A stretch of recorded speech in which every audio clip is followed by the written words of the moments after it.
अवंतिका को वो सुख शादी के बाद नहीं मिल पा रहा था जो उसे चाहिए था।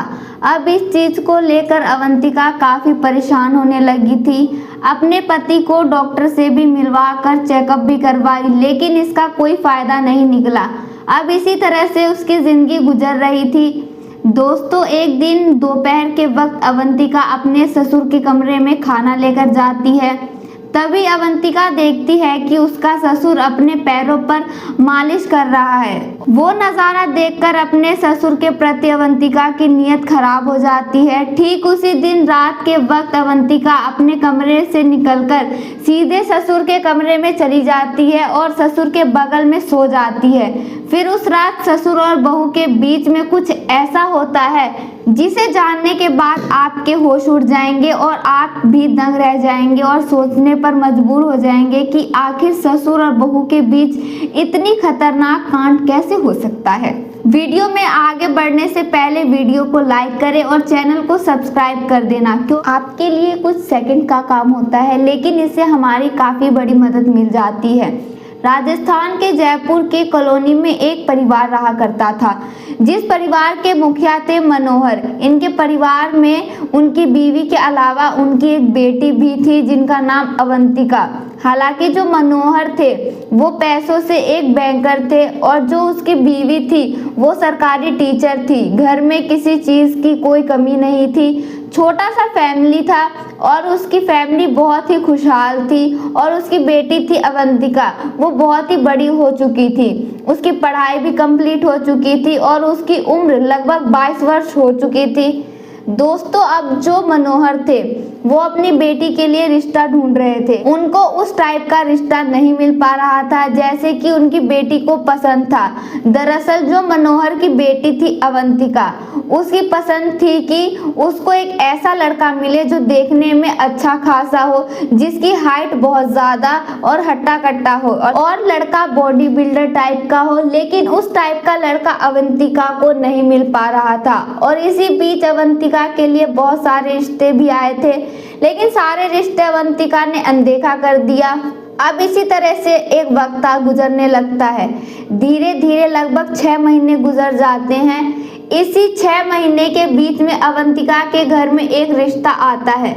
दोस्तों, जो रिश्ता आता है उस लड़के का नाम है प्रदीप। दोस्तों, जैसे ही अवंतिका के पिता प्रदीप की फोटो दिखाते हैं तो उनको लड़का पसंद आ जाता है, क्योंकि प्रदीप बिल्कुल देखने में वैसा ही था जैसा अवंतिका को चाहिए था। अब जो अवंतिका के पिता थे मनोहर, वो लड़का को अपने घर बुलाते हैं और लड़का अपने एक रिश्तेदार के साथ अवंतिका के घर आता है। अवंतिका जैसे ही लड़के से मिलती है तो अवंतिका को लड़का पसंद आ जाता है, क्योंकि लड़का वैसा ही था जैसे वो पसंद करती थी। अब जो अवंतिका के माता पिता थे उन लोगों को भी लड़का पसंद आ जाता है। अब अवंतिका जो थी वो कहती है कि मुझे लड़के से अकेले में बात करनी है। दोस्तों, अब जो अवंतिका के माता पिता थे दोनों को छत पर भेज देते हैं। अब दोनों कुछ देर बातें करते हैं। फिर अवंतिका पूछती है कि तुम्हारे घर में कौन कौन है। दोस्तों, जो प्रदीप था वो कहता है कि मेरे घर में मेरी एक बहन है जिसकी शादी हो चुकी है और मेरे पिता है जो कि आर्मी में है। वो घर पर नहीं रहते, ज़्यादातर अपनी ड्यूटी पर ही रहते हैं और शायद जब हमारी शादी होगी तब भी वो ना आ पाए कि उनकी छुट्टी ही नहीं होगी। दोस्तों, इस तरह से दोनों के बीच में और भी कुछ बातचीत होती है। उसके बाद दोनों नीचे आ जाते हैं। फिर उसके बाद अवंतिका अपने पापा से कहती है कि मुझे लड़का पसंद है और मैं शादी करने के लिए तैयार हूँ। दोस्तों, अब वही उन दोनों की शादी भी की तारीख भी फिक्स हो जाती है। लगभग 1 महीने के बाद दोनों की शादी की तारीख रखी जाती है और उसी तारीख में दोनों की बड़ी ही धूमधाम से शादी हो जाती है। अब शादी होने के बाद अवंतिका विदा होकर अपने ससुराल पहुंच जाती है। दोस्तों, 10 जुलाई 2024 को अवंतिका की शादी की पहली रात थी। अब घर में बहुत ही खुशियों का माहौल था। बहुत दूर दूर से मेहमान भी आए हुए थे, बहुत सारे रिश्तेदार थे। पर दोस्तों, इसी बीच जो अवंतिका थी वो अपने कमरे में अकेले बैठी हुई थी। रात का वक्त था। इधर जो प्रदीप था अपने दोस्तों के साथ बैठकर बाहर बातें कर रहा था। वो काफी रात हो चुकी थी। रात होने के बाद जो प्रदीप था अपने कमरे में जाता है। उसकी बीवी दुल्हन बनकर बिस्तर पर बैठी हुई थी। दोस्तों, अब प्रदीप अपनी दुल्हन के पास जाता है, बैठता है, उससे प्यार भरी बातें करता है, खूब इधर उधर की बातें करता है। उसके बाद प्रदीप अपनी दुल्हन के साथ अश्लील हरकतें करना शुरू करता है और फिर वो अपनी दुल्हन के साथ सुहागरात मनाता है। लेकिन दोस्तों, जो प्रदीप था वो उस तरह का सुख नहीं दे पा रहा था अवंतिका को, जो सुख उसे चाहिए था। अब जो अवंतिका थी वो संतुष्ट नहीं हो पा रही थी और इसी तरह से दोनों की रात गुजर जाती है। अगला दिन आता है। दोस्तों, इस तरह से लगभग 1 हफ्ते गुजर जाते हैं, 10 दिन गुजर जाते हैं, लेकिन अवंतिका को वो सुख नहीं मिल पा रहा था जो उसे चाहिए था। दोस्तों, इस चीज को लेकर अवंतिका काफी परेशान भी होती है। दरअसल जो प्रदीप था उसे कुछ हेल्थ इशू थे, इसी वजह से उसको थोड़ी प्रॉब्लम थी। अब इस चीज को लेकर अवंतिका प्रदीप को लेकर बहुत सारे डॉक्टर के पास जाती है, बातचीत करती है और ट्रीटमेंट भी करवाती है, लेकिन उसका उस पर कोई असर नहीं होता। प्रदीप जैसे का तैसे ही रह जाता है। उसकी तबीयत में थोड़ा भी सुधार नहीं आया था।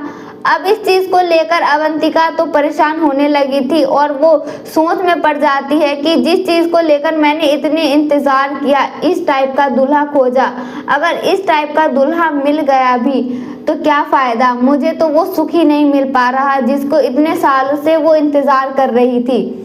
अब इसी तरह से अवंतिका परेशान होने लगती थी, अपने ससुराल में खुश नहीं रहती थी, वो अपने पति से वो जरा सा भी संतुष्ट नहीं थी।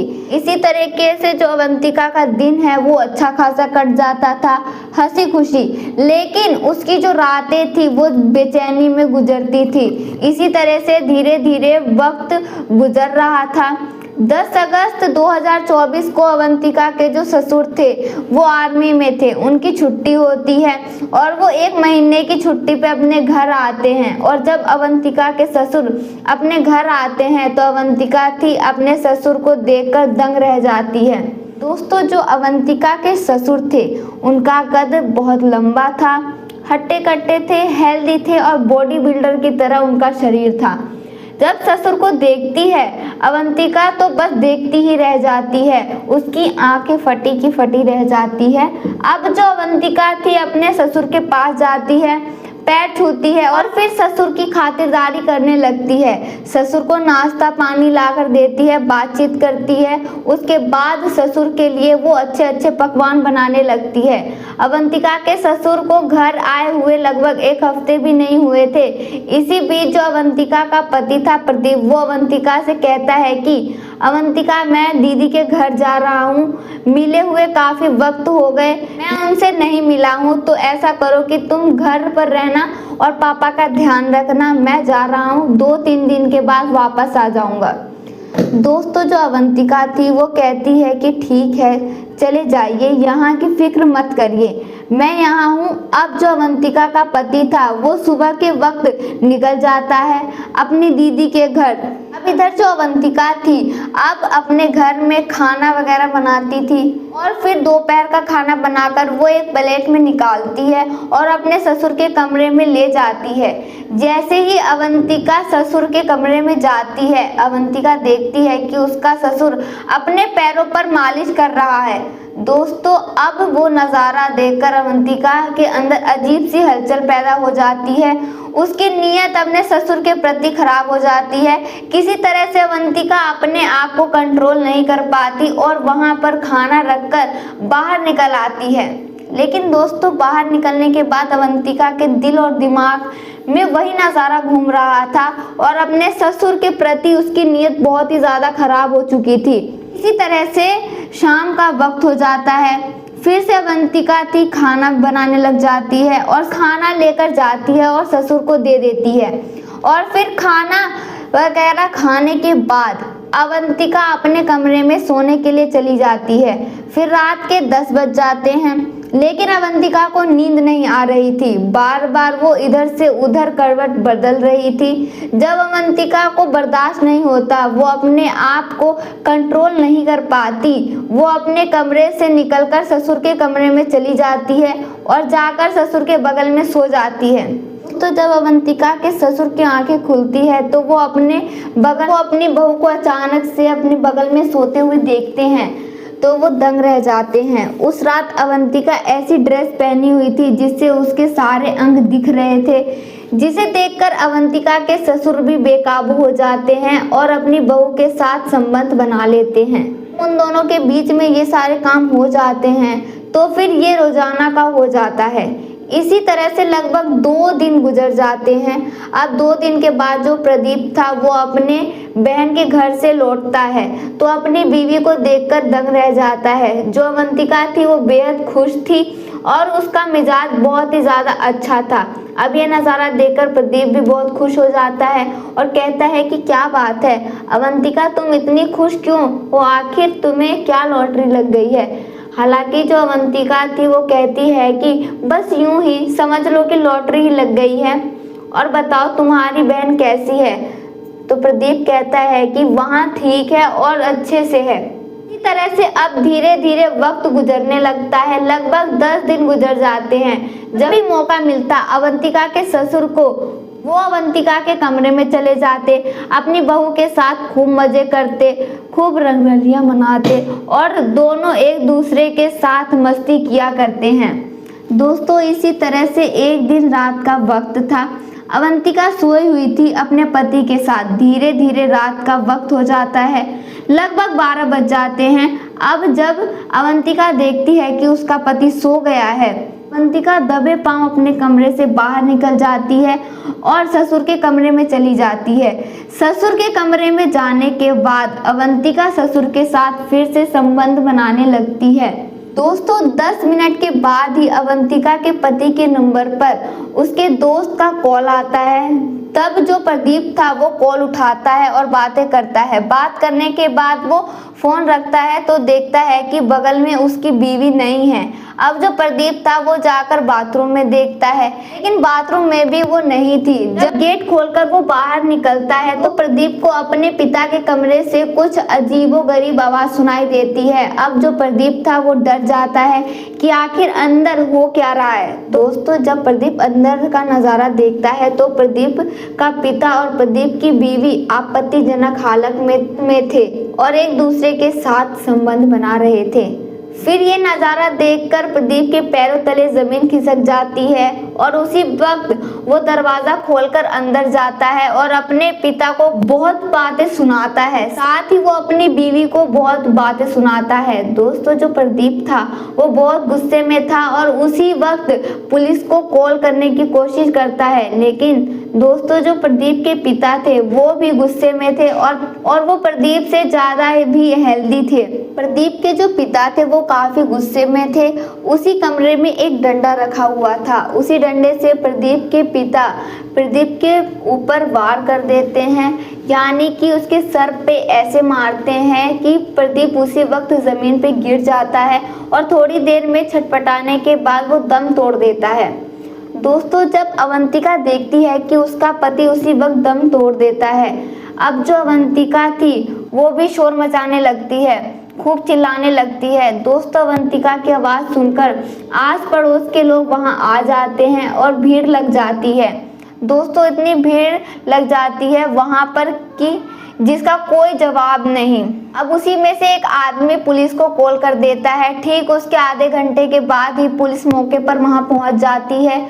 पुलिस के पहुंचने के बाद डेड बॉडी को पोस्टमार्टम के लिए भेज दिया जाता है। पुलिस वाले ससुर और बहू को अरेस्ट करके थाने ले जाते हैं और दोनों से पूछताछ करते हैं। दोस्तों जो अवंतिका के ससुर थे, जब उससे पूछताछ की जाती है तो अवंतिका के ससुर कुछ नहीं बताते। दोस्तों अब पुलिस वाले अपने तरीके से अवंतिका से ही पूछताछ करते हैं, डराते धमकाते हैं। तो दोस्तों अवंतिका काफ़ी डर जाती है और सारा जुर्म कबूल कर लेती है और सारी हकीकत बयां कर देती है।